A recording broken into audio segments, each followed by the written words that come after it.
या अगोदर जो काटकोन त्रिकोण आहे, ओके, सपोज मी हा एक ट्रायंगल काढला ज्याचं नाव आहे पी क्यू आर. तर हा आहे काटकोन त्रिकोण. कारण काटकोन त्रिकोणाची जेव्हा आपण डेफिनेशन बघतो तर ज्या त्रिकोणाचा कोणताही एक कोन हा 90 अंश मापाचा असेल त्याला आपण म्हणतो काटकोन त्रिकोण.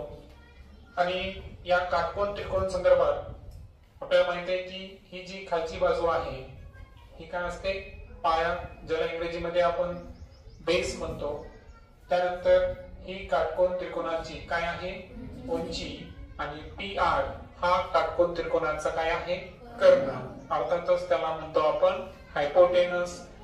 पायाला आपण म्हणू बेस आणि त्यानंतर उंची जी आहे त्याला म्हणू आपण हाईट. ओके. आणि काटकोन त्रिकोणाला म्हणतो आपण राईट अँगल्ड ट्रायंगल. आता या राईट अँगल ट्रायंगल संदर्भात पायथागोरसचा नियम आपण शिकलो आहोत. आणि पायथागोरसचा नियम आपल्याला सांगतो की जे कर्ण वर्ग आहे तर याचं माप जर काढायचं आपण कशाचे इक्वल असतं, पाया वर्ग अधिक उंची वर्गच्या इक्वल असतं. आणि कर्ण ही जी आहे ही काटकोन त्रिकोणाची काय असते, सर्वात मोठी बाजू असते. आता या व्यतिरिक्त काटकोन त्रिकोणामध्ये जो PQ आहे हा QR ला लंब आहे असं आपल्याला म्हणता येतं. कारण परपेंडिक्युलर किंवा लंब म्हणजे काय, 90 अंशाचा कोन तयार करणे. म्हणजे हे जी आपण इथं PQ जो आहे हा QR ला लंब आहे, हे लंबाचं चिन्ह आहे. आणि लंब म्हणजेच काय, तिथं कोणता कोन तयार झालेला आहे, काटकोन तयार झालेला आहे 90 अंशाचा, असा त्याचा अर्थ आहे. आता आज आपल्याला काही प्रॉपर्टीज बघायच्या आहेत की आपल्याला माहित आहे की एक कोन जर 90 अंशाचा असेल तर दुसऱ्या दोन कोनांच्या मापांची बेरीज सुद्धा किती असते, 90 असते. आता यासाठी आपण दोन थेरम बघणार आहोत. पहिला थेरम असेल आपल्याला 45 45 90. ओके. 45 अंश 45 अंश 90 अंश प्रमेय हे काय आहे हे आपल्याला शिकायचं आहे. आता तुम्हाला आठवत असेल की अगोदर आपण चौरसा संदर्भात बोललो होतो पहा की जेव्हा मी चौरसाच्या संदर्भात एक तुम्हाला ट्रिक दिली होती की हे जे जे डायगोनल जर आपण काढलं, ओके, हा जो डायगोनल काढला आपण तर याच्यामुळं काय व्हायला बरं की जे चौरस आहे त्याच्यामध्ये किती राईट अँगल तयार व्हायले, 2 पैकी. सपोज याचं नाव आहे ABCD.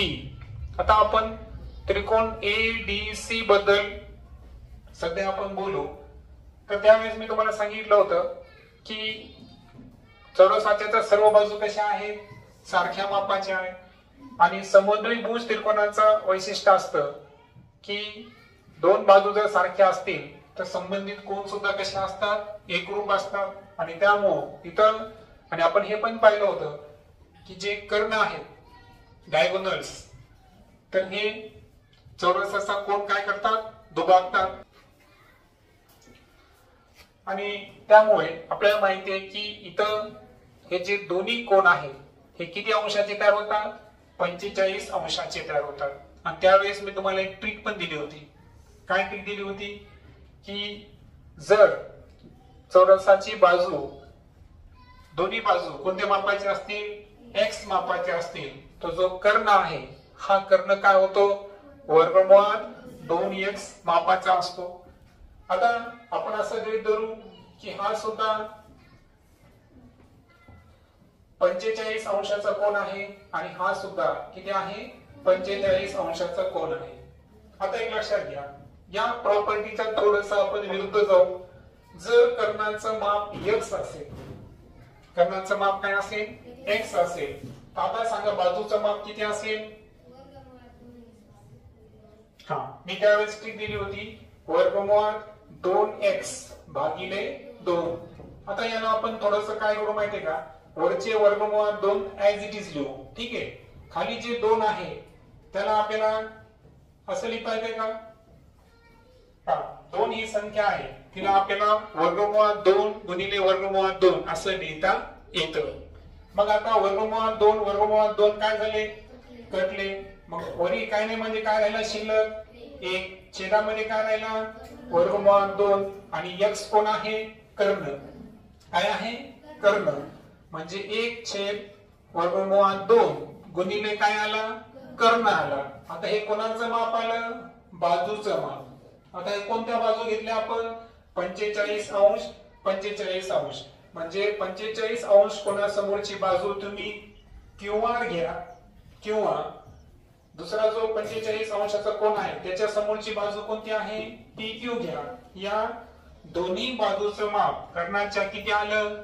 1 छेद वर्गमुळात 2 पटीत आलं. म्हणून 45 45 90 अंशाचा प्रमेय काय सांगतो माहिती का? की जेव्हाही काटकोन त्रिकोणामध्ये काटकोना व्यतिरिक्त दोन्ही कोन 45 अंश मापाचे असतील तर कर्णा व्यतिरिक्त इतर बाजूचं माप हे कर्णाच्या किती पट असतं? 1 छेद वर्गमुळात 2 पट असतं. आलं लक्षात? समजा आता म्हटल्याच आपण फ्रेश फिगर घेऊ. ओके, सपोज मी इथं पुन्हा एकदा हा ट्रायंगल काढतो. आता लक्षात असू द्या की आपण पुन्हा एकदा नाव देऊ PQR.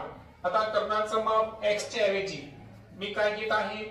10 सेंटीमीटर. किती घेत आहे? 10 सेंटीमीटर. आणि यामध्ये मला PQ चं माप काढायचं आहे, कारण PQ आणि QR चं माप सारखंच आहे, फक्त PQ चं माप करायचं आहे. तर अशा वेळेस मला कोणती प्रॉपर्टी वापरायची आहे? त्या प्रॉपर्टीचं नाव काय सांगितलं मी? 45 45 90 अंशाचा काय घ्यायचा आपल्याला? प्रमेय. आणि हे प्रमेय काय सांगतो आपल्याला? की कर्णा व्यतिरिक्तच्या 2 बाजू असतात, त्यांचं आपल्याला जर माप काढायचं असेल तर हे माप कर्णाच्या किती पट आहे? 1 छेद वर्गमुळात 2 पट आहे. म्हणून इथं PQ जे आहे, कर्ण कोण आहे आपला? PR. या कर्णाच्या किती पट आहे? 1 छेद वर्गमुळात 2 पट आहे. मग आता इथं आपण माप टाकू शकतो. सांगा, 1 छेद वर्गमुळात 2 दशाचे तसे PR चं माप किती आहे? 10. मग 10 गुणिले 1 म्हणजे काय झालं? 10 वर्गमुळात 2. आणि जर आपल्याला काय करायचं असेल? डिनोमिनेटर कॅन्सल करायचं. डिनोमिनेटर म्हणजे छेद कॅन्सल करायचा असेल तर 10 ची खोड काय लिहू शकतो आपण? 5 दोन्ही 10. त्यानंतर मी तुम्हाला सांगितलं की या 2 ला कसं लिहिता येतं? वर्गमुळात 2 गुणिले वर्गमुळात 2 भागिले छेद वर्गमुळात 2. आता हे वर्गमुळात 2 काय झाले? कॅन्सल. उत्तर काय आलं? 5 वर्गमुळात 2 सेंटीमीटर. येते लक्षात? म्हणजे 10 चे हाफ झाले 5 वर्गमुळात 2. हे आन्सर तुम्ही इथं लिहू शकता. ओके. आणि हे माप आणि हे माप सारखंच असेल, कारण हे दोन्ही कोण जे आहे इथं कोणती प्रॉपर्टी लागू झाली आपली? 45 45 90. आता ही झाली पहिली प्रॉपर्टी. दुसऱ्या प्रॉपर्टी बद्दल बोलू आपण. आता इथे एक त्रिकोण काढला मी. त्रिकोणाचं नाव आहे XYZ. हा किती आहे? काटकोन आहे. सपोज हा कोण आहे 30 अंश आणि सपोज हा कोण आहे 60 अंश. ओके. आता काल मी जी तुम्हाला ऍक्टिव्हिटी दिली होती त्या ऍक्टिव्हिटीचा उद्देश काय होता हे सांगतो मी तुम्हाला. आता एक लक्षात घ्या, कर्ण जर x असेल, कर्ण काय असेल? x असेल, तर 30 अंश कोणासमोरील बाजू ही कर्णाच्या किती आली? 1/2 पट है ना, कारण ती माप किती झालं? x च्या काय झालं? ते हाफ झालं. हा नियम लक्षात ठेवायचा. आणि 60 अंश कोणासमोरील बाजू ही कर्णाच्या वर्गमुळात 3/2 पट असते. लक्षात आली प्रॉपर्टी? ओके. प्रॉपर्टी सरळ सरळ आहे की कर्णाचं जेवढं माप असतं ते माप जर आपल्याला दिलं असेल आणि त्यावरून आपल्याला, आता मला सांगा इथं चौरसाचा गुणधर्म लागू होईल का? नाही, कारण इथं 45 45 आहे का? नाही. इथं कोणती प्रॉपर्टी पाहिलो आपण? 30, 60, 90 ही प्रॉपर्टी आपण पाहिलो, हा प्रमेय आपण अभ्यासायलो. आणि म्हणून लक्षात ठेवायचं आहे की कर्ण जर x मापाचा असेल तर 30 अंश कोनासमोरील बाजू ही कर्णाच्या काय आहे, हाफ म्हणजे अर्धी असते है ना, 1/2 पट. म्हणून तुम्ही लक्षात ठेवायचं की 30 अंश कोनासमोरील बाजू जर तुम्हाला माप काढायचं असेल तर कर्णाच्या किती पट आहे ते, 30 अंश 1/2 पट असते. आणि जर 60 अंश कोनासमोरील बाजूचं माप काढायचं असेल तर कर्णाच्या किती पट घ्यायचं आपल्याला, वर्गमूळ 3/2 पट घ्यावं लागेल. आता असं जर लक्षात राहत नसेल तर अजून एक ट्रिक देतो. हा काटकोन त्रिकोण काढला आपण, हा 30 अंश कोन आहे, हा 60 अंश कोन आहे. ठीक आहे. आता यावेळेस काय करू, याला नाव देतो मी ABC. सपोज 30 अंश कोनासमोरील बाजू काय आहे, x मापाची आहे. काय आहे, x. तर कर्ण जो आहे ना त्याच्या दुप्पट घ्यायचा. किती घ्यायचा तो, 2x. आणि जो 60 अंश कोनासमोरील बाजू आहे तो घ्यायचा वर्गमूळ 3x. काय घ्यायचा, वर्गमूळ 3x. म्हणजे पहा, सांगा तुम्हाला ही ट्रिक सोपी वाटते का ही सोपी वाटते, तुम्हाला जी योग्य वाटते.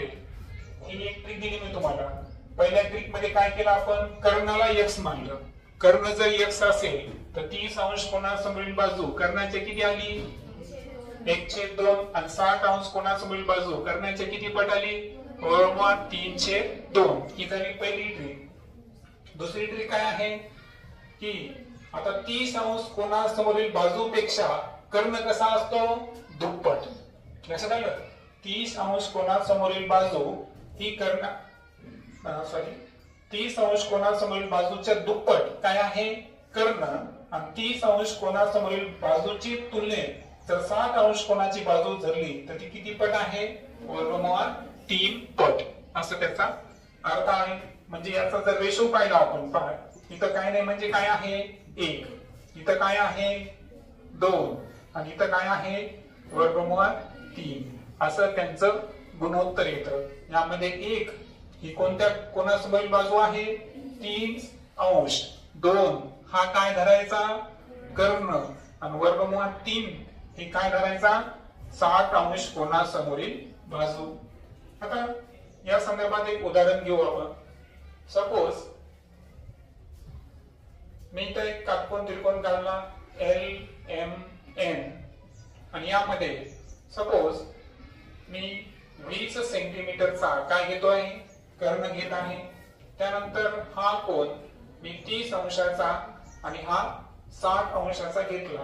आणि तुम्हाला सांगितलं की आता आपल्याला काय करायचं आहे, याचे मेजरमेंट्स काढायचे आहेत. ओके, म्हणजे आपल्याला आता LM चं माप काढायचं आहे आणि MM चं माप काढायचं आहे. अशा वेळेस कोणती प्रॉपर्टी वापरणार आपण, 30, 60, 90 हा प्रमेय किंवा हा गुणधर्म आपल्याला वापरायचा आहे. मग आता LM सांगा कोणत्या कोणासमोरील बाजू आहे बरं, LM कोणाच्या समोरची आहे, 30 अंश. 30 अंश कोनासमोरील बाजू कर्णाच्या काय असते, निमपट म्हणजे अर्धी असते. म्हणजे LM बरोबर काय करावं लागेल आपल्याला, कर्णाला कितीनं भागायचं, 2 न. कर्णाचं माप दिलेलं किती आहे, 20. 20 ला 2 ने भागा, उत्तर किती, 10 सेंटीमीटर. आणि त्यानंतर 60 अंश कोनासमोरील बाजू कोणती आहे, MM. 60 अंश संदर्भात काय सांगितलं, ती कर्णाच्या किती पट आहे, वर्गमूळ 3/2. मग इथं पहा, वर्गमूळ 3/2 गुणिले कर्ण. कर्ण कोण आहे, MM. मग हे वर्गमूळ 3 जशाचे तसे. सांगा MM चं माप किती होतं, 20. 2 20. उत्तर किती येईल, 10 वर्गमूळ 3 सेंटीमीटर. अशा पद्धतीने 30, 60 and 90 प्रमाणे. ओके.